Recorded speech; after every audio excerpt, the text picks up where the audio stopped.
Hello everyone, welcome to Bond Breakers Chemistry. आज वो दिन है जब हम अपना MD CAT 2025 केमिस्ट्री का सफर शुरू करने वाले हैं। As promised, ये तमाम videos free of cost YouTube पर अवेलेबल होंगी। उसके साथ साथ ये हाई क्वालिटी कंटेंट के साथ साथ आपको क्वेश्चंस मिलेंगे, पास्ट पेपर क्वेश्चंस मिलेंगे और एक 360 व्यू मिलेगा ऑफ ऑल द बुक्स जो कि पढ़ाई जाती हैं या पढ़ी जाती हैं बोर्ड। तो आज जो चैप्टर हम स्टार्ट करने वाले हैं वो पीएमडीसी का पहला चैप्टर है, introduction of fundamental concepts of chemistry. आज हम उस चैप्टर को शुरू करेंगे। पहले देखेंगे कि सिलेबस में है क्या, उसके प्री रेक्विजिट्स क्या है, उन प्री रेक्विजिट्स को पढ़ेंगे और समझेंगे। उसके बाद चैप्टर्स को डिस्कस करना शुरू करेंगे। तो आइए हम सिलेबस को देखते हैं। तो ये हमारे पास पहला चैप्टर है in the PMDC syllabus, introduction of fundamental concept of chemistry. जितने भी नेशनल बुक फाउंडेशन पढ़ने वाले बच्चे हैं उनके पास पहला चैप्टर स्टोइकियोमेट्री से स्टार्ट होता है। Same goes with the KPK board पढ़ने वाले लोग। ये चैप्टर एज इट इज नाम के साथ सिर्फ और सिर्फ पंजाब टेक्स्ट बुक बोर्ड की बुक में मौजूद है, लेकिन घबराने की कोई बात नहीं है। हम यहाँ पर तीनों बुक्स को एक साथ डिस्कस करेंगे। सबसे पहले देखते हैं चैप्टर का नाम, इंट्रोडक्शन, ठीक है। फिर ये बात देख लेते हैं कि यहाँ पर हमारे पास 6 कॉन्सेप्ट्स हैं, 6 SLOs हैं, स्टूडेंट लर्निंग आउटकम। सबसे पहला एलओ है हमारे पास, construct mole ratios from balanced equations for use as conversion ratios, conversion factors in stoichiometric problems. फिर इन्हीं को हम स्टोइकियोमेट्रिक कैलकुलेशंस में यूज करेंगे। फिर वो चाहते हैं कि आप एक्सप्लेन कर सके लिमिटिंग रिएजेंट को और एक्सेस रिएजेंट को, उसके बाद यील्ड के कॉन्सेप्ट को और फिर थ्योरेटिकल यील्ड से क्वेश्चन सॉल्व कर सके। तो आज जो चीज हम डिस्कस करने वाले हैं वो पहला एलओ है या दूसरा एलओ है। तो पहला जो स्टूडेंट लर्निंग आउटकम है उसके कुछ प्रीरेक्विजिट्स हैं। मतलब अगर आपको मोल रेशियो समझना है, कन्वर्जन फैक्टर्स समझने हैं और स्टोइकियोमेट्रिक प्रॉब्लम्स समझने हैं तो आपको ये चीज पता होनी चाहिए, लाजमी है कि मोल क्या होता है, कन्वर्जन फैक्टर क्या होता है और मोस्ट इंपॉर्टेंटली स्टोइकियोमेट्री क्या होता है और स्टोइकियोमेट्रिक प्रॉब्लम्स क्या होते हैं। जब तक आपको इन चारों चीजों के बारे में नहीं पता होगा तब तक आप इन स्टूडेंट लर्निंग आउटकम्स को अचीव नहीं कर सकते। तो आइए ये डिस्कशन हम प्रीरेक्विजिट्स को डिस्कस करने से स्टार्ट करते हैं। तो स्टोइकियोमेट्री बेसिकली एक ग्रीक वर्ड है। क्या ये आपसे एग्जाम में पूछा जाएगा? नहीं, लेकिन समझने के लिए इंपॉर्टेंट है। स्टोइकियोमेट्री 2 ग्रीक वर्ड से निकला है, स्टोइकियन और मेट्रॉन। स्टोइकियन का मतलब है एलिमेंट और मेट्रॉन का मतलब है मेजरमेंट। यहां पर एलिमेंट की मेजरमेंट की जाएगी, इतना सा कॉन्सेप्ट है। क्या ये एग्जाम में पूछा जाएगा कि स्टोइकियन का क्या मतलब है, मेट्रॉन का क्या मतलब है? क्या ये एमडीक्यू का क्वेश्चन है? नहीं। जो चीज में आपको एग्जाम के पॉइंट ऑफ व्यू से बताना चाहूंगा कि ये इंपॉर्टेंट है, मैं उसको रेफर करूंगा एज हाई यील्ड और जो अनइंपॉर्टेंट होगी मैं उसको एज लो यील्ड रेफर करूंगा। चले टॉपिक पे चलते हैं। तो हम स्टोइकियोमेट्री को डिफाइन कैसे करते हैं? Study of relative amounts of substances in a balanced chemical equation और अ केमिकल रिएक्शन। चीज बात का मतलब कि एक केमिकल रिएक्शन है जिसमें आपने कोई रिएक्टेंट डाला, उससे कोई प्रोडक्ट बना। अब उन रिएक्टेंट एंड प्रोडक्ट की रिलेटिव अमाउंट्स की स्टडी को स्टोइकियोमेट्री कहते हैं। क्या इसको मैं एक बेहतर तरीके से डिफाइन कर सकता हूं? हाँ, मैं कर सकता हूं। कैसे?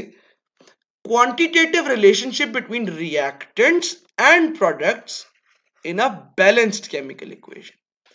कि मेरे पास एक रिएक्शन है, उसमें रिएक्टेंट है R और उससे बन रहा है प्रोडक्ट P। कितना मैंने रिएक्टेंट डाला, कितना मेरा प्रोडक्ट बन रहा है, या मेरा कितना प्रोडक्ट बन रहा है, मैंने कितना रिएक्टेंट डाला था, इसकी रिलेटिव स्टडी को, इसकी क्वांटिटेटिव रिलेशनशिप को हम स्टडी करते हैं under the heading of stoichiometry. अब क्या एग्जाम के पॉइंट ऑफ व्यू से इंपॉर्टेंट है, हम उस चीज को अलग से हाई यील्ड पॉइंट में डिस्कस करते हैं। उस डिस्कशन का मकसद यह है कि आपको स्टोइकियोमेट्रिक कैलकुलेशंस क्लियर हो और मोल रेशोज क्या होती हैं वो क्लियर हो। आइए डिस्कस करते हैं। तो स्टोइकियोमेट्री डिस्कस करने के लिए हम एक रिएक्शन चूज करते हैं। कैसा रिएक्शन? एक बहुत इंपॉर्टेंट रिएक्शन जो आपकी जिंदगी में बॉडी के अंदर तो नहीं, लेकिन बॉडी के अंदर एक इंपॉर्टेंट तरीन सब्सटेंस है वाटर, उसका रिएक्शन डिस्कस करते हैं। H2 plus O2 gives 2H2O। ठीक है, बेसिकली ये आपके पास 2H2 plus O2 gives 2H2O होगा। अब फॉर अ सेकेंड हम इसको डिस्कस करते हैं कि क्या ये इक्वेशन हमारे पास बैलेंस्ड है। पहला क्वेश्चन हमारे पास ये होना चाहिए। इसमें स्टोइकियोमेट्रिक अमाउंट्स क्या है, ये क्वेश्चन होना चाहिए, और इसमें मोल रेशियोज क्या हैं, ये क्वेश्चंस होना चाहिए। तो हमारे आउटकम्स क्या हैं कि हमें ये तीन चीजें पता चल जाएं इस इक्वेशन को देखकर। तो आइए डिस्कस करते हैं। तो ये डिस्कस करने के लिए हम देखते हैं कि एक हाइड्रोजन है और ऑक्सीजन है, हाइड्रोजन है और ऑक्सीजन है। यहां पर कितने हाइड्रोजन मौजूद हैं? 4। ऑक्सीजन कितने हैं? 2। प्रोडक्ट्स वाली साइड पे, राइट हैंड साइड पे आ जाते हैं, तो आपके पास हाइड्रोजन कितने हैं? 4। ऑक्सीजन कितने हैं? 2। क्या ये बैलेंस्ड इक्वेशन है? यस। अच्छा, तो अब सेकंड क्वेश्चन है कि स्टोइकियोमेट्रिक अमाउंट्स क्या होती हैं। तो स्टोइकियोमेट्रिक अमाउंट्स जो होती हैं वो आपके पास amounts of reactants and products, amounts of reactants and products in a balanced chemical equation, balanced chemical equation। तो R for reactants and P for products। तो क्या ये जो वाटर में हाइड्रोजन गैस और ऑक्सीजन के जो कोफिशिएंट्स हैं वो स्टोइकियोमेट्रिक अमाउंट्स हैं? तो यस। आइए मोल रेशियोज डिस्कस करते हैं। जैसे कि मैंने आपको पहले कहा, मोल रेशियोज डिस्कस करने से पहले आपको मोल का पता होना चाहिए। तो सारी डिस्कशन को कंक्लूड करने से पहले मैं आपको इनके बीच का रिलेशनशिप और जिसको कहते हैं the need for stoichiometry explain करना चाहता हूं। उसके लिए हम एक और रिएक्शन देख लेते हैं। एक रिएक्शन है बहुत ही फेमस, उसको हम कहते हैं हेबर्स प्रोसेस का रिएक्शन। जो लोग पढ़ चुके हैं एफएससी में या फिर फर्स्ट ईयर में पढ़ चुके हैं उनको पता होगा कि कितना इंपॉर्टेंट जो है वो प्रोसेस है।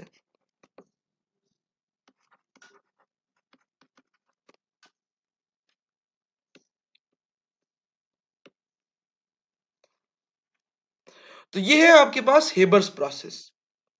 अब स्टोइकियोमेट्री यहां पर कहां आती है? ये एक कमर्शियल प्रोसेस है। ये सिर्फ आपको इस चीज की अंडरस्टैंडिंग देने के लिए मैं बता रहा हूं कि स्टोइकियोमेट्री का मकसद क्या है। ये एक कमर्शियल प्रोसेस है, ठीक है। इसको जरा जल्दी हम डिस्कस करेंगे। कमर्शियल प्रोसेस है तो स्टोइकियोमेट्री यहां पर कैसे काम आएगी? स्टोइकियोमेट्री आपको यहां पर यह बता रही है कि मेरे पास 1 मोल नाइट्रोजन गैस का है, 3 मोल हाइड्रोजन गैस के हैं, जिसकी वजह से मुझे 2 मोल अमोनिया मिल रहा है। अब रिलेशनशिप हमने फाइंड कर लिया, क्या है कि 1:3 गिव्स अस 2। अब सवाल यह पैदा होता है, फॉर अ सेकेंड मैं सोचता हूं कि मैं अगर नाइट्रोजन की अमाउंट को डबल कर दूं तो अमोनिया पे क्या इफेक्ट होगा? ठीक है, तो मैं देखता हूं, स्टोइकियोमेट्री मुझे कहती है आप देखो कि पहले नाइट्रोजन और अमोनिया का रिलेशनशिप, ठीक है, पहले आपने ये आइडेंटिफाई कर लिया कि हमने रिलेशनशिप किस किस का निकालना है, अमोनिया और नाइट्रोजन का रिलेशनशिप। तो 1 मोल नाइट्रोजन गैस मुझे 2 मोल ऑफ अमोनिया दे रहा था, तो कॉमन सेंस ये कहता है कि 2 मोल मुझे इसके 4 मोल देंगे। ये आपको बताती है स्टोइक्योमेट्री। मैं ये अक्सर कहता हूं कि स्टोइक्योमेट्री की अक्सर कैलकुलेशंस कॉमन सेंस पे बेस करती हैं। अच्छा, और मुझे क्या बता सकता है, और मुझे यह बता सकता है कि अगर मैं नाइट्रोजन की अमोनिया की प्रोडक्शन को डबल करना चाहता हूं, ठीक है, तो मुझे हाइड्रोजन की क्वांटिटी के साथ खेलना है, तो मैं कितनी करूं? मुझे स्टोइक्योमेट्री ये कहती है कि हाइड्रोजन आपके पास 3 मोल थे, तो मैंने आपको 2 मोल अमोनिया के बना के दिए। अब आपको 4 मोल चाहिए, तो एक्स मोल आपको बेसिकली चाहिए होंगे हाइड्रोजन के। तो मैं क्रॉस मल्टीप्लाई करता हूं, 2x equals to 12, x equals to 6, यानी कि हाइड्रोजन के मुझे 6 मोल चाहिए। अब मैं कॉमन सेंस से पूछता हूं, तुम मुझे बताओ कितने मोल चाहिए? तो कॉमन सेंस मुझे कहेगा अगर मुझसे 3 से 2 मिल रहे हैं, तो मुझे 4 के लिए 6 चाहिए होंगे। इसको डबल कर दो, 8 के लिए कितने चाहिए होंगे, ठीक है, फिर 16 के लिए कितने चाहिए होंगे। तो ये सब मुझे कॉमन सेंस बता सकता है। स्टोइक्योमेट्री कब आएगी? जब थोड़ा सा कॉम्प्लेक्स क्वेश्चन आएगा, ठीक है। अब वो कॉम्प्लेक्स क्वेश्चंस कैसे आते हैं, वो आपका एमडी कैट का एग्जामिनर कैसे टेस्ट करता है, वो सब हम आगे डिस्कस करेंगे। अभी हम डिस्कस करते हैं कि मोल क्या होता है, रिलेटिव एटॉमिक मास क्या होता है, एवरेज एटॉमिक मास क्या होता है, और उसके क्वेश्चंस आपको किस तरह आते हैं। तो मोल हमारे पास क्या होता है? तो कभी कभार ऐसा होता है कि एमडी कैट में स्टेटमेंट बेस्ड क्वेश्चन आ जाता है, कभी कभार फॉर्मूला बेस्ड क्वेश्चन आ जाता है, और कभी कभार कैलकुलेशन बेस्ड क्वेश्चन आ जाता है। तो सबसे इंपॉर्टेंट चीज तो ये है कि आप पहले डेफिनेशन आपने पढ़ी हो। तो ये तो आप 9th क्लास से पढ़ते हुए आ रहे हैं मोल की डेफिनेशन, फिर भी एक दफा ब्रश ऑफ कर लेते हैं इसमें चीजें। Amount of substance that contains Avogadro's number of particles. थोड़ा डिटेल में आगे एवोगैड्रोस नंबर को देख भी लेंगे, आपको फिर भी पता होना चाहिए 6.022 पार्टिकल्स जो हैं उन एवोगैड्रोस, इसको एवोगैड्रोस नंबर कहते हैं बेसिकली, ठीक है। अच्छा, एटॉम, ये थोड़ी सी ट्रिकी डेफिनेशन है। एटॉमिक मास, मॉलिक्यूलर मास, फॉर्मूला मास और आयनिक मास expressed in grams is called as 1 mole of that substance। अब पॉइंट 0 पर जाते हैं, रेफरेंस पॉइंट पर जाते हैं। अब मोल बेसिकली डेफिनेशन हमने पढ़ ली, सब कुछ पढ़ लिया, हम एक्सप्लेन कर लेंगे, फॉर्मूला बना लेंगे और उसके क्वेश्चंस भी सॉल्व कर लेंगे।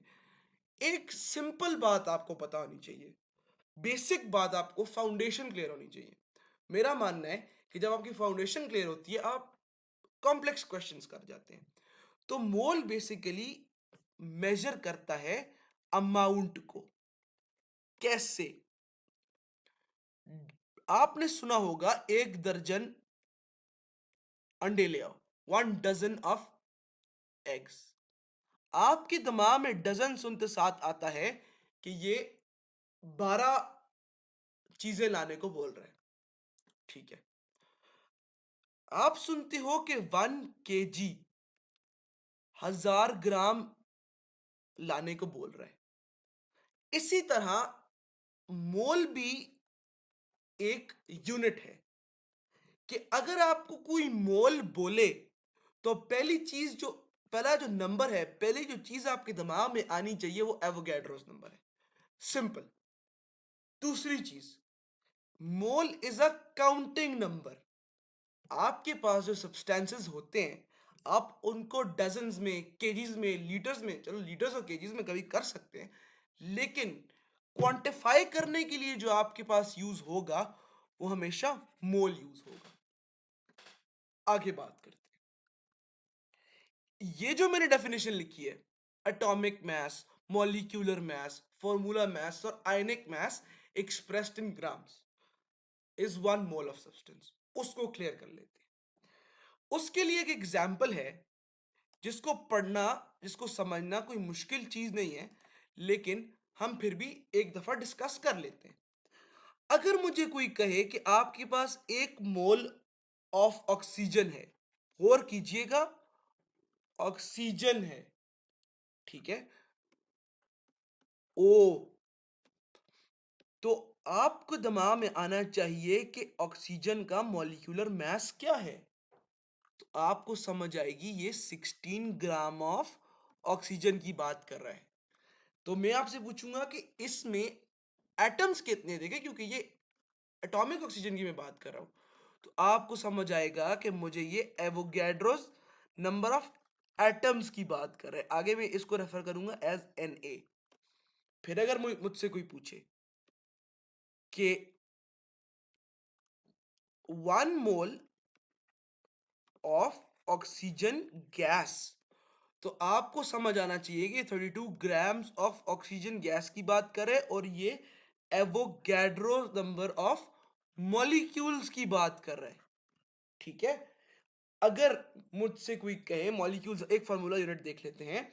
अगर मुझसे कोई कहे कि one one mole of NaCl, तो मैं कहूंगा 58.5 gram of NaCl is Avogadro's number of formula units of NaCl. अब हम डेफिनेशन को इंटरप्रेट करते हैं. जो डेफिनेशन हमने पहले लिखी थी उसको यूज करते हैं. डेफिनेशन क्या लिखी थी कि mole can be defined as atomic mass, molecular mass और formula mass expressed in grams. तो for atomic mass expressed in grams, formula mass expressed in grams और molecular mass expressed in grams. ठीक है. अब यहां पर मैं आपको कुछ फॉर्मूलाज बताता हूं, जिन फॉर्मूलाज के बेसिस पे आपका मोल का कॉन्सेप्ट हमेशा टेस्ट होता है. वो एक दफा हम समझ लें, उसके बाद हम रिलेटिव एटॉमिक मास को समझेंगे और इन दोनों के कॉम्बिनेशन में एक कॉम्बिनेशन ऑफ क्वेश्चंस आता है, उसको डिस्कस करेंगे. आइए अब हम फॉर्मूलाज को लिख लेते हैं और फिर उनको क्वेश्चंस में यूज करते जाते हैं. तो बेसिकली ये सारे वो क्वेश्चंस सॉल्व करने के लिए फॉर्मूलाज हैं जिनको हम यूज करेंगे.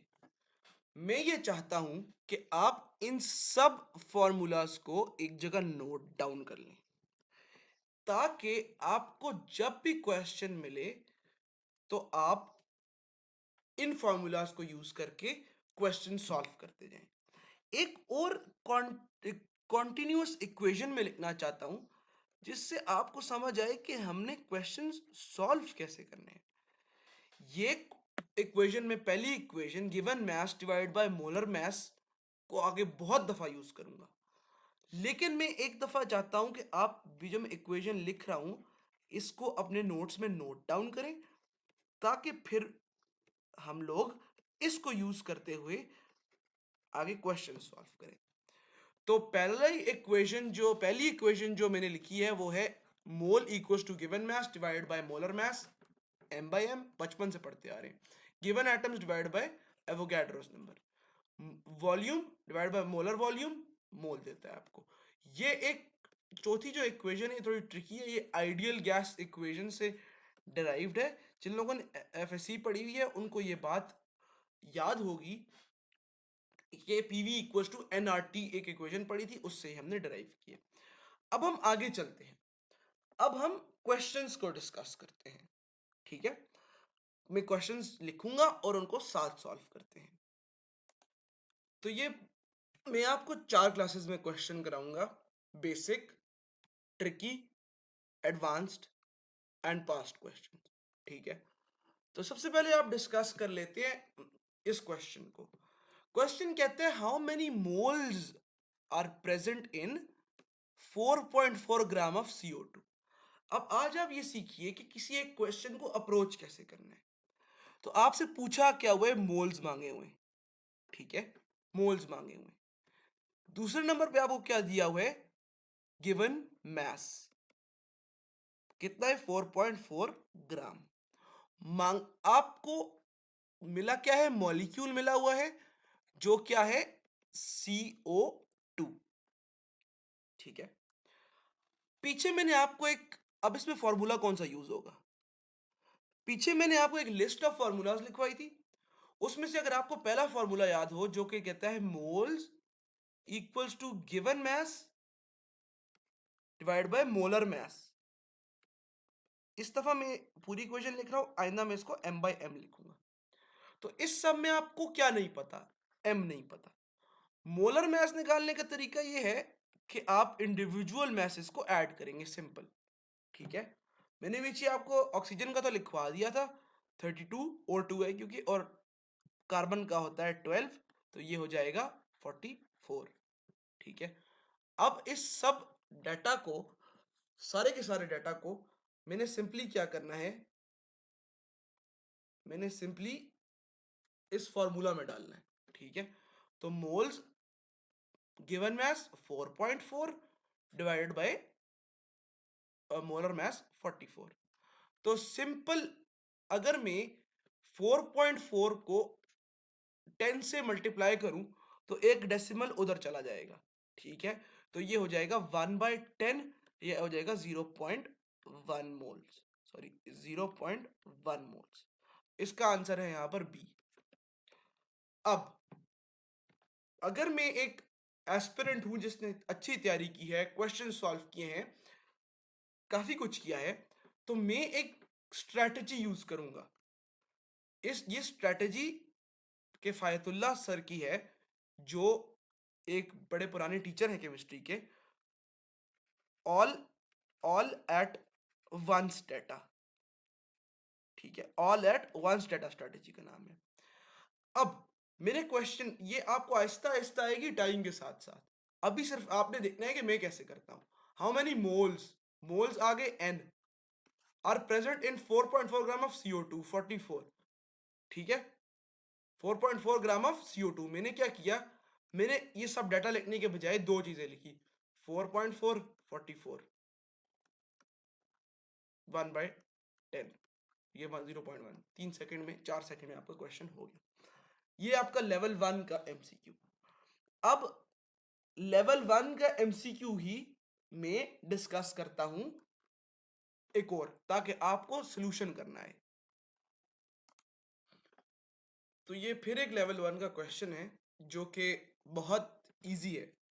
तो सिंपल, अगर पहले मैं करूंगा फॉर्मूला से, फिर अपनी दूसरी स्ट्रैटेजी से, all data all at once. ठीक है, सबसे पहले number of moles given mass divide by molar mass, इसमें ही डालते हैं। गिवन मैस कितना है यहाँ पर 117, और मोलर मैस कितना है NaCl का भी पीछे हमने डिस्कस किया है, वो है 58.5। ये आपको याद करने पड़ेंगे, या फिर आप इंडिविजुअली दोनों का याद करके 23 35.5 का आप यहाँ पर कैलकुलेट कर सकते हो। इधर आप सिंपल मल्टीप्लाई करो 2, नंबर ऑफ मोल्स 2 मोल्स।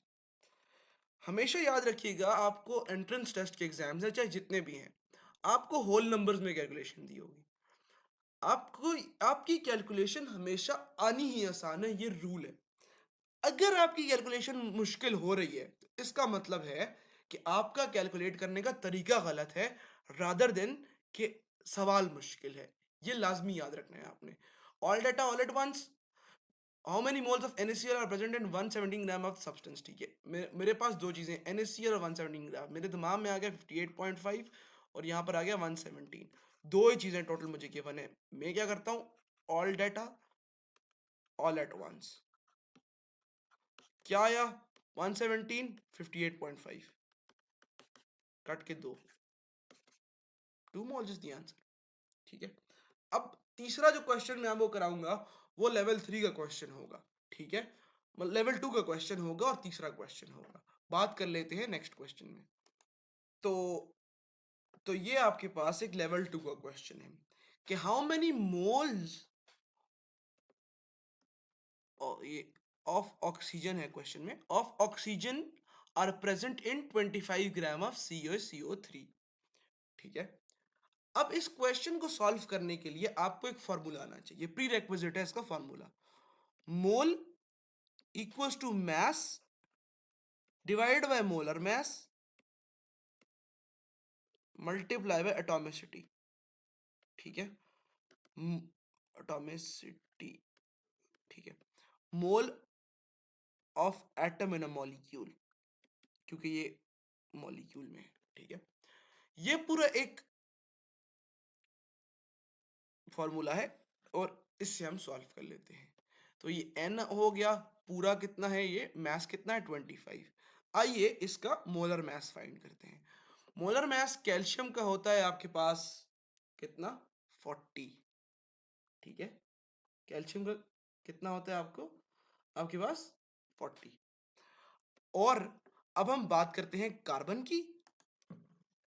अब हम बात करते हैं कार्बन की, तो कार्बन हमारे पास है 12 और ऑक्सीजन 16 इंटू 3 आ जाएगा, जो कि टोटल बन जाता है यहाँ पर 52 प्लस 48 100। ठीक है, ये आपको मॉलिक्यूलर मैसेज तकरीबन जिंक तक याद करने पड़ेंगे, वरना इसका दूसरा एक तरीका भी है, वो भी बात कर लेते हैं। ठीक है, और हैं कितने आपके पास ऑक्सीजन यहाँ पर 3। ठीक है, आगे चलो, number of moles equals to, अब ये कितना बनता है 1/4 इंटू 3, जो कि बनता है 3/4। 3/4 बेसिकली आपके पास कितना होता है, 3/4 आपके पास कैलकुलेट करने का आसान तरीका है, वो अपना बचपन का तरीका यूज करते हैं हम। 3 4 0.7 30 28। ठीक है, तो ये बन जाता है तकरीबन 0.7। ऑप्शन है 0.7 का, नहीं, ये था आपके पास नॉर्मल मेथड। अब अगर आपको मैं कहूं कि मैं दूसरी स्ट्रैटेजी यूज करता हूं, all data all at once, उसके भी देख लेते हैं। तो अभी हम करने वाले हैं all data all at once. ये बहुत जबरदस्त टेक्निक है, क्यों अभी आपको समझ आ जाएगी। 1 मोल ऑफ CaCO3 में कितने मास था, कितना मास था ऑक्सीजन का, 48। यहां से हमने कैलकुलेट किया था 16 इंटू 3। अच्छा, ये बात हो गई। फिर मैं बात करता हूं कि 100 ग्राम ऑफ CaCO3 में कितना था 48। ये 100 ग्राम कहां से है, मोलर मास है। ठीक है, फिर मैं कहता हूं इसको हाफ करो, 50 में कितना है, 50 में 24। ठीक है, फिर मैं बात करता हूं 25 में 12। अब अगर मेरे पास 12 ग्राम है ऑक्सीजन के, तो उसके कितने मोल होंगे, 12 बाय कितना, ऑक्सीजन के एटम्स के 16, कितना बनेगा 0.7। 0.7 बेसिकली 3/4 बनता है। कैसे बनता है, 4 3 आर 12, 4 3/4 में भी डिस्कस किया, कितना 0.7। ठीक है, तो ये इरेज हो रहा है 0.7, तो इसका आंसर क्या है, नन। तो हमने दोनों स्ट्रैटेजी से डिस्कस कर लिया, all data all at once और दूसरी टेक्निक से भी, जो नॉर्मल टेक्निक है। अब मैं, आपने देखा होगा मुझे बहुत दफा यूज करते हुए all data all at once, तो एक दफा मैंने सोचा है कि मैं आपको एक्सप्लेन कर देता हूं कि डिटेल में कि ये टेक्निक काम किस तरह करती है, ताकि आपको कोई कंफ्यूजन ना रहे। तो टेक्निक का नाम है all all data all at once. कि सवाल में जितना भी डेटा दिया गया है उसको एक साथ लिख दो। अब जो लास्ट क्वेश्चन मैंने किया था, उसमें मैंने क्या क्या लिखा, उसमें मैंने लिखा कि ऑक्सीजन के कितने मोल्स थे, पहली चीज। दूसरी चीज, टोटल कितना मोलर मास था सब्सटेंस का, और तीसरा हमें रिक्वायर्ड कितना था। इन तीनों चीजों, ये तीनों चीजें हमारे पास गिवन थी, तो मैंने डाटा लिया, सॉरी, मैंने डाटा लिया, सवाल में से डाटा निकाल लेते हैं फिर से। Moles are present in 25 gram of CaCO3। ठीक है, डाटा लिया, डाटा कैसे लिया मैंने, सबसे पहले मैंने डिस्कस किया एक मोल में ऑफ CaCO3 में कितना मास है 48। ठीक है, आधे मोल में कितना होगा, ऐसे भी कर सकता था, लेकिन मैं मास के थ्रू किया क्योंकि हमें मास गिवन था क्वेश्चन में। 100, 24, 50, ठीक है, सॉरी 50, 24, 25, 12। ये तरीका डिस्क्रेशन, ये तरीका आपने तब यूज करना है जब आप 1 महीने 2 महीने की प्रैक्टिस कर चुके हो।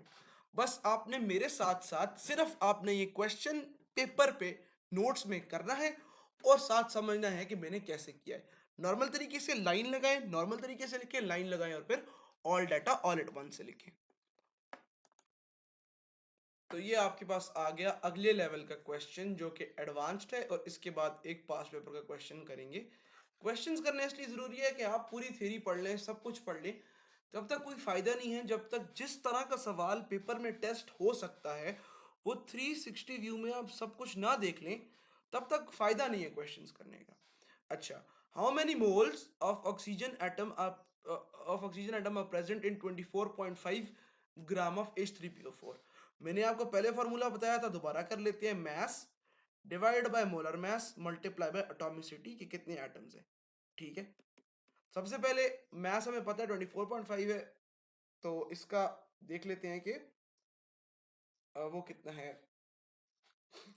बेसिकली इसका मोलर मास कितना है, हाइड्रोजन के 3, फास्फोरस का 31, इसका 16 × 4, जो कि आपके पास बन जाता है 16 × 4।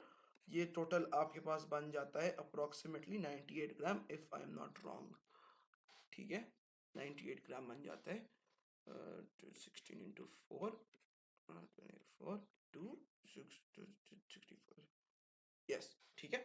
अच्छा, अब बात कर लेते हैं, जब हमने मोलर मास निकाली, देखिए हमें भी कैलकुलेशन करनी पड़ती है, तो हम भी कैलकुलेशंस ही करके आपको पढ़ा रहे होते हैं साथ साथ। तो ये हो गया number of moles, mass 24.5 divide by molar mass 98 grams multiply by oxygen के कितने 4। तो नंबर ऑफ मोल्स कितने हो गए, अब ये देखो, अब 24 × 2 क्या होता है 49। कैसे मुझे पता है 24 × 24, 24 + 24 48, 48 0.5 + 0.5 1 बनाता है, तो 49 49 बेसिकली कितना हो गया 49/9, 49, और ये आ गया 1/4। कैसे, मैं थोड़ा कॉम्प्लिकेटेड कर गया हूँ, लेकिन 24.5 multiply by 2 equals to 49, and 49 multiply by 2 equals to कितना है 98, ठीक है। इस तरह निकाला है मैंने। तो ये 1/4 × 4, ये कट जाएगा, नंबर ऑफ मोल्स 1 आ जाएगी, ठीक हो गया। तो ये इस तरीके से भी हो सकता है। और जो दूसरा तरीका है जो आप लोगों को मुश्किल लगता है लेकिन है आसान है, उसको भी डिस्कस कर लेते हैं, और उसको डिस्कस कर लेते हैं नेक्स्ट स्लाइड में। तो कैसे हमने किया इसको आपको देख लेते हैं। अभी आपको लगेगा कि फॉर्मूला ज़्यादा आसान है, तो ये पता नहीं क्यों अपना मेथड निकाल रहा है, लेकिन जब आप स्टोइकियोमेट्रिक कैलकुलेशंस पे जाएंगे तो आपको इस मेथड की इंपॉर्टेंस का अंदाजा होगा। All data all at once, ठीक है। ये मैं इसलिए लिख रहा हूँ, आपको पता हो कौन सा मेथड है, ठीक है। तो सबसे पहली बात है, आपने आइडेंटिफाई कर लिया कि मोलर मास क्या है, 98 ग्राम ऑफ H3PO4, ठीक है। इसमें कितने थे 4 मोल, सिंपल 4 मोल, आधा करो 49 ग्राम ऑफ H3PO4, 2 मोल, फिर आधा करो कितना 24.5 ग्राम ऑफ फलाना फलाना, कितने मोल 1 मोल। ये भी मैं लिख रहा हूं इसलिए आपको मुश्किल लग रहा है, लेकिन ये पूरी कैलकुलेशन दिमाग में हो सकती है, ठीक है। तो ये आपने बस all data all at once में इस फिगर का ख्याल रखना होता है। अब आपको अंदाजा होगा कि कितना सिंपल है ये इतना सिंपल है कि मैंने एक तरफ 98 लिखा, एक तरफ 4 लिखा, और दोनों को 4 से डिवाइड कर दिया, तो उस तरफ 24.4 आ गया और इस तरफ 1 आ गया। इतना सिंपल है ये, ठीक है। आगे चलते हैं।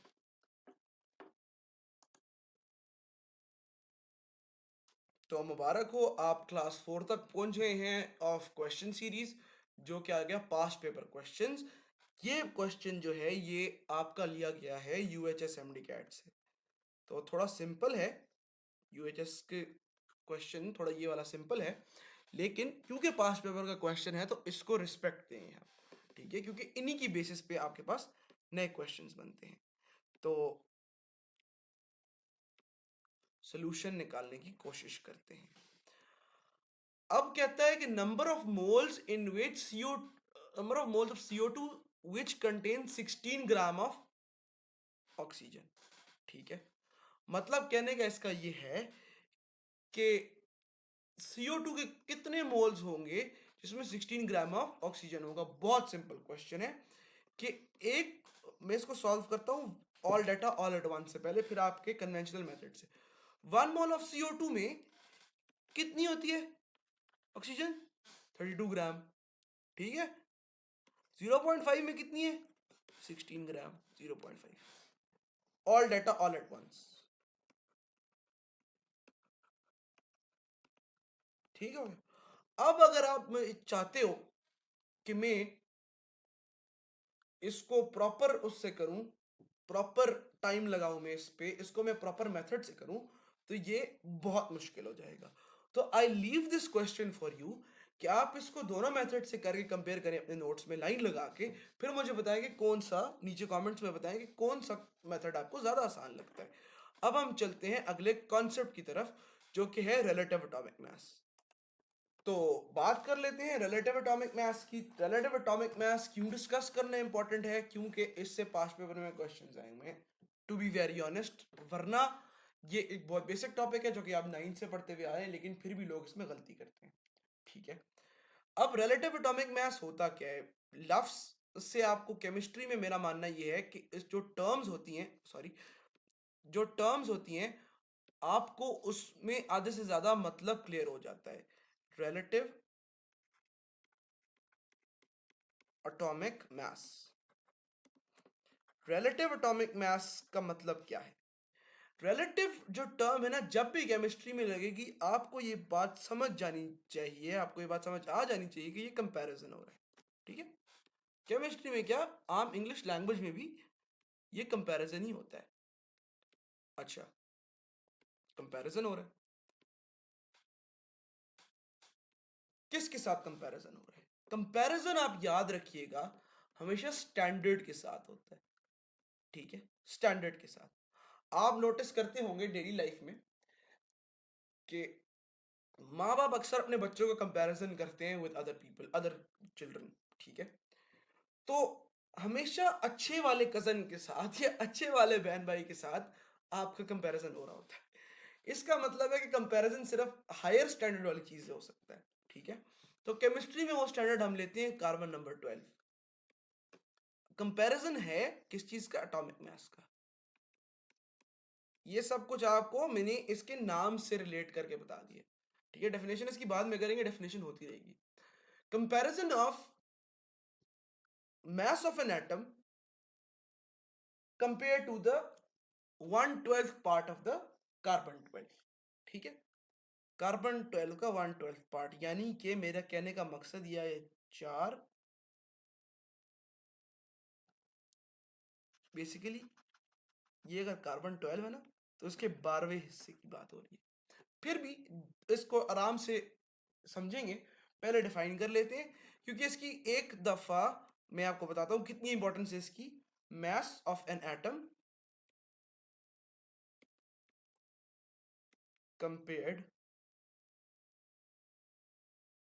to 1/12 पार्ट ऑफ C12, ठीक है। डेफिनेशन हो गई, अब बात कर लेते हैं। अब बात ये कर लेते हैं कि ये एग्जैक्ट डेफिनेशन पूरी एज इट इज आपके डाउ के एग्जाम में आ चुकी है, जो कि सिंध में होता है। Which of the following correctly explains the relative atomic mass, ठीक है। फिर आपके पास आपकी बोलान यूनिवर्सिटी के एग्जाम में, जो कि बलूचिस्तान का एमडी कैट होता है, यह सवाल पूछा जा चुका है, which of the following property of C12 makes it a standard, या why is C12 used as a standard. इस तरह की स्टेटमेंट थी, एग्जैक्ट स्टेटमेंट आपको मैं एक्सप्लेन कर दूंगा बाद में। तो इसकी 3 रीजन होती हैं बेसिकली। ये स्टेबल है, ये अबंडेंट है, ये लिख लेना नोट्स में अपने पास, ये इंपॉर्टेंट चीज है, और तीसरी चीज कि ये होल नंबर में इसकी वैल्यू है, तो कंपैरिजन में आसानी होती है। ठीक है, अब आप मुझसे पूछ रहे होंगे कि ये सब क्यों है। ठीक है, ये सब पढ़ने का मकसद क्या है। तो मैं आपको बता दूं, ये सब पढ़ने का मकसद ये है कि आपने समझना है कि एटॉमिक मास यूनिट में और मोल में जब भी वैल्यू दी जाती है उनका डिफरेंस क्या होता है। ये आपका एमडीकैट टेस्ट करता है, पीएमडीसी टेस्ट करता है, उनके फेवरेट चीज है ये। आगे चलते हैं। तो रिलेटिव एटॉमिक मास का यूनिट क्या होता है, सॉरी, यूनिट क्या होता है, यूनिट होता है एटॉमिक मास यूनिट, एएमयू। ठीक है, अब इस बात का मतलब क्या है एएमयू। अब आपको मेरा समझाने का, पूरी बात का अब मतलब समझ आना शुरू होगा। तो पहले अगर आप जज कर रहे थे कि आपको समझ नहीं आया, तो आप अब जज करें। 1 AMU इक्वल्स टू 1.66 इंटू 10⁻⁻⁴ ग्राम है। ये क्या बात कर दी भाई, समझाने के बोला था और कॉम्प्लेक्स कर दिया। आए समझते हैं। मैंने आपको कहा था कि एक मोल का मास जो होता है ना, फॉर एग्जाम्पल ऑफ ऑक्सीजन, वो 32 ग्राम होता है। ठीक है, अगर मैं आपसे पूछूं कि एक एटम का कितना मास होगा, तो मेरा जवाब होगा 32 AMU। अच्छा, मेरा सवाल आगे ये है कि मुझे नहीं पता करना कि 32 AMU क्या होगा, मुझे बताओ एक एटम का ग्राम में कितना होगा मास, ग्राम में कितना होगा। उसके लिए आप यूज करते हैं ये वाली स्ट्रेटेजी। क्या स्ट्रेटेजी, कि मैं 32 को 1.66 इंटू 10⁻⁻24 से मल्टीप्लाई कर दूंगा। ये आपके पास एक गोल्ड स्टैंडर्ड इक्वेशन है जो कि आपने सारे क्वेश्चंस को सॉल्व करने में यूज करनी है। ठीक है, आगे चलते हैं।